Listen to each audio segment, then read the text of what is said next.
Pune Portia case, आज इस case से हर कोई वाकिफ है, और हो भी क्यों ना, क्योंकि इस केस में जिस तरीके से डेवलपमेंट हो रही है, जिस तरीके से नए नए खुलासे हो रहे हैं, जिस तरीके से इसमें ट्विस्ट एंड टर्न्स आ रहे हैं, उन सब से हमें ये पता चल रहा है कि एक बात तो श्योर है कि हमारा जो क्रिमिनल जस्टिस सिस्टम है, जो जस्टिस सिस्टम है, वो बड़ा खोखला होता जा रहा है। अंदर से वो ऐसा लग रहा है कि मानो दीमक लग गई हो। और ऐसा नहीं है कि सारे कल्प्रेट हैं, सिर्फ कुछ लोगों की वजह से ये पूरा सिस्टम खराब हो जाता है। क्यों? क्योंकि जो पैसे वाले लोग हैं वो उस सिस्टम के इंसान को, सिस्टम के पार्ट को खरीद लेते हैं, और उसके साथ एविडेंस के साथ टेम्परिंग होती है। जैसे इस केस के अंदर हुआ कि ब्लड सैंपल्स को बदल दिया गया, किसी और के ब्लड सैंपल रख दिए गए, और जो असली ब्लड सैंपल थे वेदांत अग्रवाल के, उसे कूड़े में डाल दिया, तो जस्टिस वहां चला गया। हालांकि इस केस पे उसका बहुत ज्यादा प्रभाव नहीं पड़ा अकॉर्डिंग टू कमिश्नर, बट फिर भी एविडेंस के साथ अगर टेम्परिंग की गई है तो ये तो सीधा सीधा क्वेश्चन मार्क उठाता है ना हमारे क्रिमिनल जस्टिस सिस्टम के, हमारे जो पुलिस इन्वेस्टिगेशन करती है उस पे। अगर मीडिया ने इस केस को हाईलाइट नहीं किया होता और सोशल मीडिया ने इस केस को ट्रैक नहीं किया होता तो ये केस तो कब का रफा दफा हो चुका होता। और ऐसे ही मैं आपको बता दूं, बहुत सारे केसेस हैं इंडिया के अंदर जो यूं ही रफा दफा हो जाते हैं चुटकियों में। क्योंकि इस केस में भी प्लानिंग तो डे वन से कर ली गई थी कि एविडेंस के साथ टेम्परिंग की गई, और इन्वेस्टिगेशन में भी दखल अंदाजी करी गई। और ऐसे कितने लोग हैं जो कितने ही लोगों को कुचल करके सड़कों पर और खुलेआम घूम रहे हैं। आप सबको पता है मैं किसकी बात कर रहा हूं, बट फिर भी एविडेंस नहीं था, एविडेंस मिटा दिए जाते। अब जिन लोगों को पुणे पोर्शा कार के बारे में नहीं पता, उन्हें मैं जल्दी से ब्रीफ कर देता हूं। अब 19 मई की बात है, जब वेदांत अग्रवाल जो कि 17 साल 8 महीने का लड़का है, वो नशे में धुत था और अपनी पोर्शा कार जो कि 2.5 करोड़ के आसपास की गाड़ी है और करीबन 6 सेकंड के अंदर 200 किलोमीटर प्रति घंटे तक ये पहुंच जाती है। तो ये 200 किलोमीटर प्रति घंटे पे गाड़ी चलाता है, और वहां पे अपनी गाड़ी से दो लोगों को उड़ा देता है जो कि बाइक पे थे। दोनों ही सॉफ्टवेयर इंजीनियर हैं, एक का नाम है अश्विनी कोस्ता और दूसरे का नाम है अनीश अवधिया। लड़की की तो मौके पे ही जान चली जाती है, और जो लड़का होता है उसे हॉस्पिटल लेकर के जाते हैं, बट उसने दम तोड़ दिया रास्ते में ही। तो इवन जो वहां पे आसपास के लोग खड़े थे वो ये बताते हैं कि लड़के की तो एक आंख बाहर तक आ गई थी। तो ये देख सकते हो कितना हीनियस क्राइम, मैं इसे हीनियस क्राइम में कंसिडर करूंगा। क्योंकि आपको पता है जो जुवेनाइल जस्टिस एक्ट है, इसके अंदर 3 तरीके के क्राइम होते हैं: पेटी क्राइम, सीरियस क्राइम और हीनियस क्राइम। तो ये पर्टिकुलर केस हीनियस क्राइम के अंदर आता है। क्यों? क्योंकि पहली बात, वो 17 साल 8 महीने का गाड़ी चला रहा है, गाड़ी पे कोई रजिस्ट्रेशन प्लेट नहीं है, रजिस्ट्रेशन प्लेट नहीं है, और इवन वो 17 साल 8 महीने का है तो उस पर लाइसेंस भी नहीं है। तो बिना लाइसेंस के वो गाड़ी चला रहा है, और 200 किलोमीटर प्रति घंटे पे।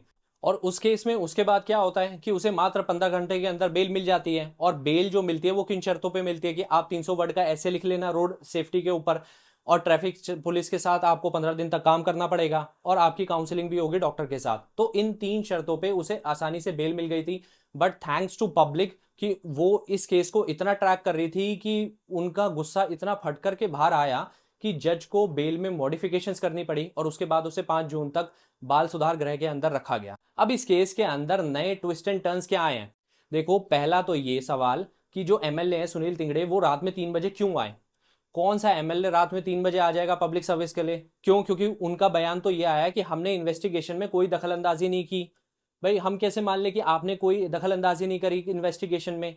क्योंकि ये भी एलिगेशंस लगाए जा रहे हैं कि जो वेदांत अग्रवाल है, उसका ब्लड सैंपल लेने से पहले उसे खूब बर्गर पिज्जा खिलाए गए हैं, ताकि जो अल्कोहल है वो डाइल्यूट हो जाए और रिपोर्ट के अंदर नेगेटिव आ जाए। अब रिपोर्ट तो नेगेटिव तो दूर की बात, रिपोर्ट ही चेंज कर दी गई। तो पहला सवाल तो यही है कि एमएलए क्यों आए वहां पे, और क्या उन्होंने इन्फ्लुएंस किया था इन्वेस्टिगेशन को? दूसरी चीज, पैसा कैसे एविडेंस के साथ टेम्परिंग करता है और कैसे जो सिस्टम होता है उसको कॉम्प्रोमाइज कर देता है, जरा इसका एक फैक्ट सुनो। सेकंड जो शॉकिंग डिटेल वो ये है कि एक पुलिस इंस्पेक्टर हैं जिनका नाम है राहुल जगदले, और दूसरे एपीआई है यानी असिस्टेंट पुलिस इंस्पेक्टर, उनका नाम है विश्वनाथ तोडकरी। इन दोनों को सस्पेंड कर दिया। क्यों? क्योंकि इन्होंने जो वायरलेस कंट्रोल रूम होता है उसको इन्फॉर्म ही नहीं किया। क्योंकि जब क्राइम होता है तो उसके बाद इन्हें इन्फॉर्म करना पड़ता है, ये बेसिक प्रोटोकॉल था जो इन्होंने फॉलो ही नहीं किया। तो कैसे पैसे के बलबूते पे सिर्फ एक बिल्डर, एक जो बिल्डर है, रियल एस्टेट डेवलपर है, वो इतना कुछ कर सकता है? ये आपको इस केस में देखने को मिलेगा। सुना तो ये भी है कि पुलिस स्टेशन के अंदर वेदांत अग्रवाल को वीआईपी ट्रीटमेंट मिला। कैसे? उसे बर्गर और पिज्जा खिला करके। पर्पस सिंपल सा था कि जब उसकी ब्लड सैंपलिंग होगी तो उसके अंदर अल्कोहल ना डिटेक्ट हो और ब्लड रिपोर्ट जो है वो नेगेटिव आए। इसलिए उसे खिलाए जा रहे थे भरपेट, ताकि उसका वो ब्लड में अल्कोहल डाइल्यूट हो जाए और रिपोर्ट नेगेटिव आए। रिपोर्ट तो नेगेटिव आई, बट इस तरीके से नहीं आई। यह आपको जान के हैरानी होगी कि जो ससून हॉस्पिटल के 2 डॉक्टर्स हैं, पहले डॉक्टर हैं उनका नाम है अजय तावड़े, जो कि एचओडी हैं फॉरेंसिक मेडिसिन के, और दूसरे हैं श्री हरि हलनोर, ये सीएमओ हैं। इन डॉक्टर्स को खरीदा गया 3 लाख रुपए में। इन डॉक्टर्स को खरीदा गया और इन लोगों ने ब्लड सैंपल, जो ब्लड रिपोर्ट थी वो वेदांत अग्रवाल की चेंज कर दी किसी और इंसान की ब्लड रिपोर्ट के साथ, और जो असली ब्लड सैंपल था उसे डाल दिया डस्टबिन में। यानी वो डस्टबिन में ब्लड नहीं जा रहा था, वो डस्टबिन के अंदर जस्टिस जा रहा था। इस पर कमिश्नर साहब का ये कहना है कि इससे खास कोई फर्क नहीं पड़ता, क्योंकि 304 सेक्शन इनके ऊपर लगा है जो कि कल्पेबल होमिसाइड का है, और दूसरी चीज उन्होंने सीसीटीवी फुटेज सारी कैप्चर कर ली है। तो सीसीटीवी फुटेज का एक्सेस उनके पास है सारा, कि कैसे जब घर से निकल रहा था तो वेदांत अग्रवाल गाड़ी चला रहा था, उसके बाद वो पब में जाता है, पब में भी लिकर पीता है, उसकी भी वीडियो है, और प्रॉपर उसके बाद जब वो गाड़ी चला रहा होता है तब की भी वीडियो है। ब्लड सैंपल रिपोर्ट जो आई है उसकी नेगेटिव आई, उससे खास फर्क नहीं पड़ता। बट फर्क इस केस को नहीं पड़ रहा, फर्क पड़ रहा है जस्टिस सिस्टम को, फर्क पड़ रहा है क्रिमिनल जस्टिस सिस्टम को, फर्क पड़ रहा है आम जनता को, कि कैसे डॉक्टर्स पैसे लेकर के अपना ईमान बेच देते हैं और किसी के साथ भी अन्याय होता हुआ देख सकते हैं। यानी ये केस तो आपके और कल मेरे साथ या किसी के साथ, हमारी फैमिली के साथ, किसी के साथ भी हो सकता है। तो इस कहानी के अंदर पापा का तो बहुत बड़ा रोल था, यानी विशाल अग्रवाल ने पैसे देकर के इन सबको खरीद लिया। आप देखो कि एक बिल्डर की कितनी ताकत हो सकती है, कि वो सिस्टम को कितने अंदर तक जानता है। और एक फैक्ट और बताता हूं मैं आपको, जो विशाल अग्रवाल है और एमएलए और इवन ये जो डॉक्टर हैं, इसमें जो डॉक्टर की नियुक्ति हुई है उधर, इनमें इन तीनों का कनेक्शन है। तो यहाँ ये एक दूसरे को पहले से जानते थे और ये सब मामला पहले से सेट कर दिया गया था कि इस केस को कैसे रफा दफा करना है। But again I will say thanks to public, कि ये पब्लिक आक्रोश था, पब्लिक के अंदर जो गुस्सा भरा हुआ था, ये उसी की देन है कि इस केस को अभी तक ये दबा नहीं सके। और दादाजी को कैसे भूल सकते हैं, क्योंकि दादा के लिए पोता तो बहुत प्यारा होता है, इसलिए दादाजी ने, सुरेंद्र अग्रवाल ने, यानी अपने पोते वेदांत अग्रवाल को 18वां जो उसका बर्थडे आने वाला था उस पे ये पोर्शा कार दी, और बड़े खुश थे। ट्विटर वगैरह पे भी इन्होंने लिखा था, आज मैं अपने पोते को ये बर्थडे गिफ्ट दे रहा हूँ, पोर्शा टैकान है जो 2.5 करोड़ के आसपास की गाड़ी है। देखो दादा और पोते में तो बहुत प्यार होता है, तो पर यहाँ पे दादा और पोते की हरकतें भी एक जैसी हैं। क्यों? क्योंकि दादा के ऊपर पहले भी एलिगेशन लग चुके हैं, और ऐसा केस भी हुआ था कि उन्होंने छोटा राजन के लोगों को ये सुपारी दी है जो अजय भोसले हैं उनको मारने के लिए, और यहाँ पे वेदांत अग्रवाल भी मरने मारने पे उतरे हुए हैं। तो आप देख सकते हो कि कितनी सिमिलैरिटी है दादा पोते के अंदर। हालांकि विशाल अग्रवाल और सुरेंद्र अग्रवाल दोनों को पुलिस कस्टडी में रख लिया गया 31 मई तक, यानी 31 मई। अब आगे देखते हैं इस केस में और क्या नई नई डिटेल्स निकल करके आती हैं। यानी कुल मिला के जो क्वेश्चंस उठते हैं वो ये, कि पहला, एमएलए का इन्फ्लुएंस क्या इन्वेस्टिगेशन पे नहीं था? हालांकि जो अजय पवार है उन्होंने भी स्टेटमेंट देकर के क्लियर किया कि मैंने जो फोन किया था वो इसलिए किया था कि ये पैसे वाली पार्टी है, तो ऐसा ना हो कि आप बड़े हल्के में लो केस को, सख्ती से लो इस केस को, ये उन्होंने कहा। और जो एमएलए है सुनील तिंगड़े, उनका क्या इन्फ्लुएंस नहीं रहा? क्या उन्होंने इन्वेस्टिगेशन के साथ दखल अंदाजी नहीं करी?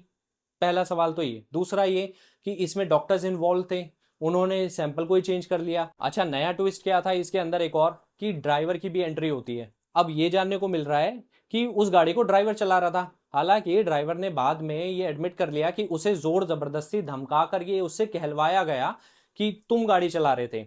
और ये काम किसका था?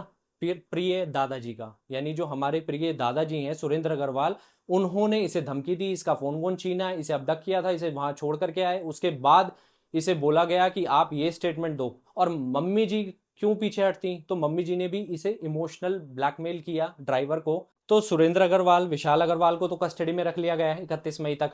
और वेदांत अग्रवाल अभी आपको पता ही है कि बाल सुधार गृह के अंदर है। उसके बाद देखते हैं कि इसे अडल्ट की तरह ट्राई किया जाएगा या नहीं, क्योंकि ये पूरी जनता के लिए जस्टिस चाहिए इस केस के अंदर। उसे अडल्ट की तरह ट्राई किया जाना चाहिए, क्योंकि वो ऑलमोस्ट 18 साल का था, 17 साल 8 महीने का। और जुवेनाइल जस्टिस एक्ट का सेक्शन 77 और 75 भी यहाँ एप्लीकेबल होते हैं, इसलिए क्योंकि ये जिम्मेदारी उसके पेरेंट्स की थी और उन्होंने उसे बखूबी नहीं निभाया, इसलिए आज वो ये हरकत कर बैठा है। ऐसा केस तो होना ही था, क्योंकि अगर आज वो किसी को गाड़ी से ना उड़ाता तो शायद कल उड़ा देता, और पहले क्या पता कर भी चुका हो, हमें क्या पता उसके केसेस कितने अगेंस्ट हो और कितने रफा दफा हो चुके हों।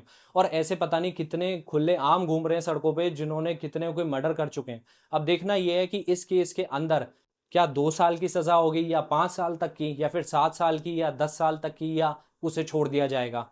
ये डिपेंड करता है हमारे जस्टिस सिस्टम पे कि जज की जजमेंट के ऊपर कि वो इस केस को कैसे देखते हैं, क्योंकि सिर्फ लॉ से नहीं स्पिरिट से भी देखा जाता है इस चीज को, क्या उसे अडल्ट की तरह ट्राई किया जाएगा या नहीं, क्योंकि ये जस्टिस जनता भी मांग रही है, कब से वेट कर रही है, और पता नहीं इस केस में और कितने दिन लगेंगे। वो जो जजमेंट होनी चाहिए वो उन दोनों फैमिलीज को देख करके होनी चाहिए जिन फैमिलीज पे इतना बड़ा पहाड़ टूट पड़ा है दुखों का। अब इस केस के वैसे की हाइलाइट्स हैं क्या, जो मैंने आपको बताया, जो ट्विस्ट आए वो पहला तो ये एमएलए का था, सुनील तिंगड़े वहां पे क्या कर रहे थे, उन्होंने क्या इन्वेस्टिगेशन के साथ कोई दखल अंदाजी नहीं करी।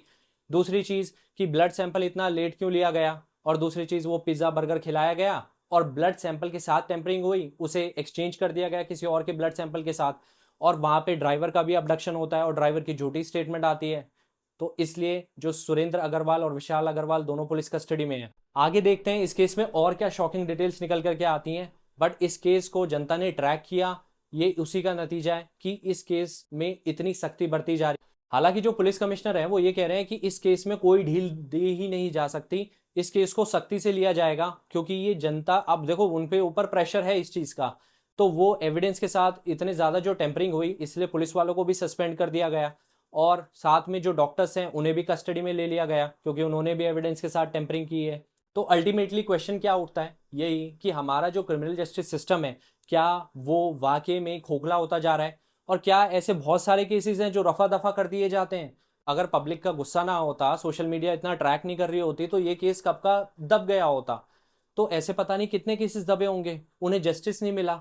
तो आई थिंक इस केस में जस्टिस मिलना चाहिए। देखो जब झटका लगता है तो सरकार तो जगती है, नींद से उठती है, तो इसलिए पुणे की म्युनिसिपैलिटी क्या करती है कि 2-3 पब्स को बुलडोजर से तोड़ देती है। ये एक्शन लेने से क्या होगा, क्या इससे पहले नहीं तोड़े जा सकते थे वो इलीगल जो पब्स बने हुए थे, इससे पहले वो कहाँ गए थे। जब वेदांत अग्रवाल को लिकर सर्व किया जा रहा था 10:30 से 12:30, फिर 12:30 से 2:30 बजे तक वो लिकर में नशे में धुत था एकदम, तब कहा था, क्योंकि वो 17.5 साल का था और महाराष्ट्र में 25 साल की मिनिमम एज है अल्कोहल की, तो उनका तो चलो लाइसेंस आपने कैंसिल कर दिया, बट ऐसा कब से चल रहा होगा और ऐसे कहाँ कहाँ चल रहा होगा। ये सिर्फ पब्स की बात नहीं है, ऐसे पता नहीं कितने ही अन्य ऐसे बार्स रेस्टोरेंट्स कितने चल रहे होंगे जो इलीगल तरीके से चल रहे हैं। तो उन पे लगाम लगानी चाहिए, सिर्फ एक दो को तोड़ने से कुछ नहीं होगा। अब तो वैसे चेक भी किया जा रहा है, आइडेंटिटी चेक की जा रही है, पर ऐसा होता ही है जब केस नया नया होता है, उसके बाद ये सारे एक्शंस लोगों को दिखाने के लिए लिए जाते हैं, उसके बाद सब कुछ ठंडा पड़ जाएगा और फिर गवर्नमेंट सो जाएगी गहरी नींद के अंदर, फिर कुछ ऐसा कांड होगा तब गवर्नमेंट फिर जगेगी और ये छोटे मोटे स्टेप्स ले लेगी, उसके बाद फिर यही सिलसिला चलता रहेगा। आप क्या सोचते हो इस बारे में, क्या जस्टिस मिलना चाहिए इस केस में उन दोनों फैमिलीज को या नहीं?